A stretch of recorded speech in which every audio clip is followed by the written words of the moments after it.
ज्यावेळेस तुम्ही MPSCचा अभ्यास करता त्यावेळेस जे तुम्ही वाचता ना MPSCच्या अभ्यासक्रमात इतिहास, घटना, भूगोल, म्हणजे राजकारण, पॉलिटिकल सायन्स, याच गोष्टी तुम्हाला आत्ता शाळेत आहे या तुम्ही रेग्युलर करा. ग्रामर, अजून व्याकरण, हे याचे कन्सेप्ट आहे ना सगळे क्लिअर समजून घ्या आणि याच्यात सातत्य ठेवा.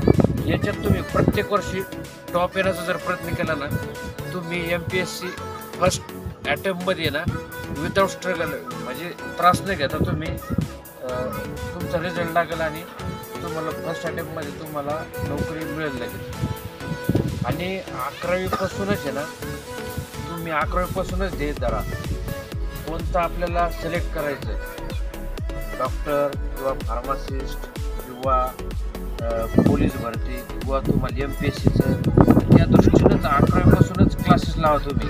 जसं तुम्हाला MPSCसाठी मराठी, इंग्लिश 30-40, मराठी 30, मंत्रालयात, हायकोर्टात, सुप्रीम कोर्टात तुम्हाला स्टेनो लागतं शॉर्ट हँड. म्हणजे तुमची ज्यावेळेस टायपिंग परफेक्ट होईल तुम्हाला स्टेनो इझीच आहे. तर तुम्ही जे शाळेत असताना आहे ना मोबाईलवर अभ्यास करूच नका. तुम्ही फक्त पाठ्यपुस्तकातलंच वाचन करा. त्याची हेल्थ, वेल्थ, तुमचे विचार आहे ना चांगले राहतील. हे मोबाईल नाही ना बुद्धिमत्ता कमी होत चालेल. मोबाईलवर शॉर्टकट आहे, गुगलवर टाका तुम्ही लगेच ट्रान्सलेट मिळणार तुम्हाला, कुठल्याही शब्दाचा अर्थ मिळणार.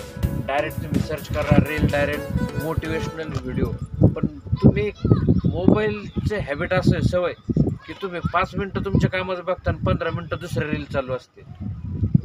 तुम्ही शाळेतला अभ्यास आहे ना 10वीपर्यंत आहे ना प्रत्येक विषयाचा मन लावून अभ्यास करा. हेच MPSCमध्ये, क्लरिकल, तुमच्या पोलीस भरतीमध्ये तुम्ही सरळ पेपर चांगला देतात. कारण मी पण MPSCचा आणि क्लरिकल परीक्षा दिल्या, हायकोर्टाची परीक्षा दिली. त्याच्यात जो मला लेखी परीक्षेत जो प्रश्न आले ते 5वी ते 12वीचेच होते. अरे म्हटलं हेच रेग्युलर जर केले असतं आपण तर ह्या अभ्यासच करायची गरज पडली नसती 12वी नंतर MPSCचा. म्हणजे तुम्हाला पुढं अजून पुढच्या सिलेबस करायला सोपं जाईल हे जर तुम्ही रेग्युलर केलं 5वी ते 12वी. इंग्लिश, मराठी, गणित, नागरिकशास्त्र, इतिहास, भूगोल हे तुमचे सगळे विषय कवर होते. कारण याचा सगळे विषय मिळून 4 ते 5 सब्जेक्ट असते तुम्हाला. इंग्लिश, मॅथ, बुद्धिमापन चाचणी. आणि रेग्युलर अभ्यास करा. खेळावरही तेवढंच रेग्युलर खेळा, रेग्युलर अभ्यास करा, जेवण टाईमवर करा. कारण की हे जे तुमचा बेस पक्का होणार आहे ते तुमचं शारीरिक, बौद्धिक आणि तुम्ही कुठलंही डिसिजन घेण्यास समर्थ असणार आहे. जर तुम्ही मोबाईलमध्येच राहिला तर तुमचा डाएट, जेवणाचा टायमिंग हुकतो, शाळेचा टायमिंग हुकतो, अभ्यासाकडे दुर्लक्ष होतं. आणि तुम्ही जे मोबाईलमध्ये बघता तिथं शॉर्टकट असतं. त्याच्यानंतर तुम्हाला जी मोबाईलची सवय लागेल ते मोबाईलची सवय लागल्यामुळं काय होईल की तुम्हाला अभ्यास करण्याची आवडच निर्माण होणार नाही. तुम्ही त्या रस्त्यापासून दूर चालणार आहे. तर माझा जो अनुभव आहे, मला हे अनुभव आले, जो माझा अनुभव सांगतोय, व्यायामाचा सगळ्यांना विनंती आहे, तुम्ही शाळेत लेक्चरला रेग्युलर जा. शाळेत एकही क्लास लेक्चर बुडू नका. अभ्यास करा, टायमावर जेवण करा, संध्याकाळी प्रॅक्टिस करा. कारण हे तुमच्याकडे जे वातावरण आहे नैसर्गिक, जे म्हणजे काय ऑर्गॅनिक म्हणतो आपण, जे गावरान, हे सगळ्या गोष्टी तुम्हाला आहे.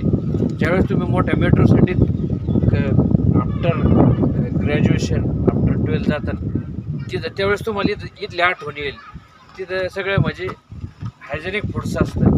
मॉलमध्ये जा, त्याच्यात चायनीज टेस्ट लागते, पण त्याच्यात केमिकल आपण बघतो, त्याच्यामुळे कॅन्सर निर्माण होतो. या गोष्टी इथं खूप सुंदर वातावरण आहे, जेवण वगैरे. फक्त पण ह्या वयात तुम्ही आहे ना, घरचं जे काम असेल ते काम तुम्ही अभ्यासावर फोकस करा. आणि क्षीरसागर, लहानपणी तुझी तब्येत एकदम डाऊन होती, तुला प्रेरणा कशी भेटली? हां, म्हणजे मला जी प्रेरणा मिळाली ही म्हणजे 2001 साली बहिणीचं लग्न झालं, त्यावेळेस मी इकडं आलो होतो. मला व्यायामाचा काहीही गंध नव्हता, झिरो माहिती होती. म्हणजे कधी ग्राउंडवर नव्हतो, एकदम स्लिम. म्हणजे माझं जे एज आणि जे वय एकदम, मी 40 किलोचाच होतो. तर मी 2001 सालीनंतर यांचं जे हे प्रॅक्टिस करायची, यांचा जो ग्रुप होता, तर मग इथं आल्यावर मला जरा खूप कलाटणी मिळाली. आपण तर खूप पाठीमागं आहे, म्हणजे खूप करायला पाहिजे. मग मी हळूहळू सुरुवात केली. मी पण म्हणजे क्रीडा क्षेत्रात, स्पोर्ट्समध्ये सेकंड इयरला असताना युनिव्हर्सिटी मराठवाडा लेवलवर कुस्ती क्षेत्रात मी कॉलेजकडून खेळायला गेलो. आणि संभाजीनगरला भारताचे पहिले हिंदकेसरी मारुती माने यांच्या हस्ते माझी कुस्ती लावण्यात आली आणि माझा सत्कार पण करण्यात आला. त्याच्यानंतर मी शरीरसौष्ठव स्पर्धेत, पंचलाडा स्पर्धेत जिल्हास्तरीयवर खेळलो, तिथे नंबर आला. मग आमचा एक ग्रुप तयार झाला तिथं. म्हणजे आम्ही स्वतः इथं आल्यावर मला फार आनंद झाला. म्हणजे कुस्तीचं ग्राउंड, जिम वगैरे ह्या गोष्टी इथं, म्हणजे नैसर्गिक वातावरण मुलांना खेळण्यासाठी. कारण हेल्थ इज वेल्थ. तुमची शरीर ही संपत्ती. तुम्ही फिट असाल तर कुठल्याही चांगल्या प्रकारे डिसिजन घेऊ शकता जीवनामध्ये. त्याच्यामुळे या संधीचा तुम्ही पुरेपूर फायदा घ्या. आता हे अभ्यास करण्याचं वय आहे, व्यायाम करण्याचं वय आहे, घरचे सगळे कामं करायचे. आणि तुम्हाला हे सांगतो, परिस्थितीनुसार कंपॅरिझन नाही करायचं. जे घरी असेल ना ते आनंदाने सगळं करायचं. कारण तुमचा ग्रुप चांगला आहे असं ग्रुपने करा. आणि फॅसिलिटी तयार करायची. असं समजायचं नाही की आपलं नगरला अशी फॅसिलिटी, इथं अशी नाही. इथं सगळ्या गोष्टी आहे. मी सांगतोय ना, तुम्ही जर विचार केला ना तर सगळ्या गोष्टी आहेत. याचेच खूप फीस घेता मेट्रो सिटीमध्ये वगैरे ना, तिथं हेच जिम असते, असंच वातावरण. आणि हे वातावरण ज्यावेळेस आपण आफ्टर ग्रॅज्युएशन आपलं जॉबला लागतो वगैरे, त्यावेळेस जे आपण सिटीत राहतो, ज्यावेळेस सगळ्या रेडीमेड गोष्टी विकत घेतो ना, त्यावेळेस कळतं यार आपलं गावातलंच वातावरण, गावातलीच मित्र कंपनी चांगली होती. हा बेस आहे बरं का. तुम्ही रेग्युलर पद्धतीनं जर केला ना, तुम्हाला आफ्टर 10 ग्रॅज्युएशन फील्डमध्ये याची तुम्ही कुठली एक्झाम अचीव करणार आणि सक्सेस होणार. That is more important part. Okay, चला, सरांनी आपल्याला क्षीरसागर सरांनी सगळा आनंद झालेला आहे. क्षीरसागर सरांनी सगळ्यांना त्यांचा अनुभव सांगितला आहे. आणि आता त्याच्यातून आपल्याला सगळ्यांना प्रेरणा घ्यायची. कशी घ्यायची सगळ्यांनी ज्यांनी त्यांनी ठरवायचं आहे. हां, तसं आपल्याला ते योग होते म्हणायचं, नाही तर ते येत पण नव्हते. पण म्हटलं चला जरा पाहिला, म्हणून ते आलेले आहेत. त्यांना आपण फोर्स केला, चला आमचे मुलं कसे व्यायाम करतात, काय करतात, म्हणून ते आपल्यासाठी वेळ काढून आलेले आहेत. नाही, आणि बऱ्याच ग्रामीण भागात आहे ना असे मुलं एकत्रितपणे व्यायाम करतात, असं कुठेही बघायला नाही मिळत. आणि आता मुलींना सुद्धा आहे ना प्रत्येक क्षेत्रात उतरायला पाहिजे, चॅलेंज स्वीकारायचं. PT Usha marathon running player आहे बऱ्याच. आता ती कुठला मूवी आला आता ते वेट लिफ्टर कोण आहे ते ऑलिम्पिकमध्ये आता 108 मध्ये किती बाऱ्या सांगितले करायचं?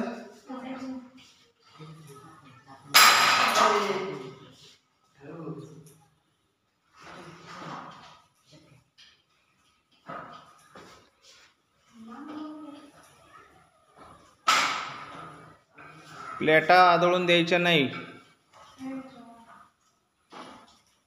प्रत्येक पॉईंट 5-5 याचा करायचा. पुढं लगेच पुढं यायचं सगळ्यांनी. प्लेटा किती टाकलेल्या आहेत रे? हां, प्लेटा जास्त लावू नका.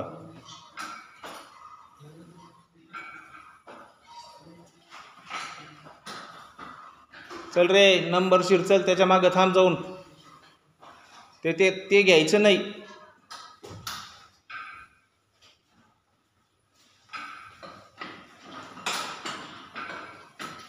प्रत्येक जणांनी 5-5 बाऱ्या एकच मारायचे आहेत. सगळे 7 व्यायामाचे प्रकार आहेत त्याच्यात. किती आहेत? हां, खवाट्याला तिरकं वाकडं करायचं नाही, सरळ सारखं मारायचं. जमत नसलं तर लगेच पुढं निघायचं. ज्याला जमत नाही ना त्याने लगेच पुढं चालायचं. चल याच्यावर.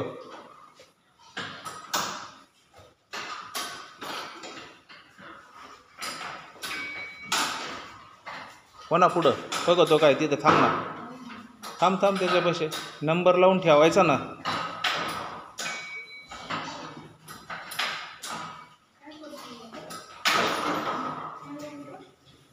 झाले का? 5-5 लवकर पुढं.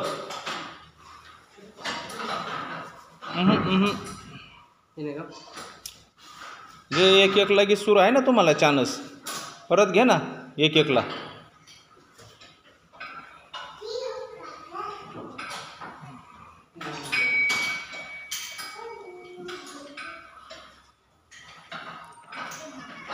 आवाज आला नाही पाहिजे, तोंड बंद. चल भोपलीकडं, लगेच जागा मोकळी नाही सोडायची.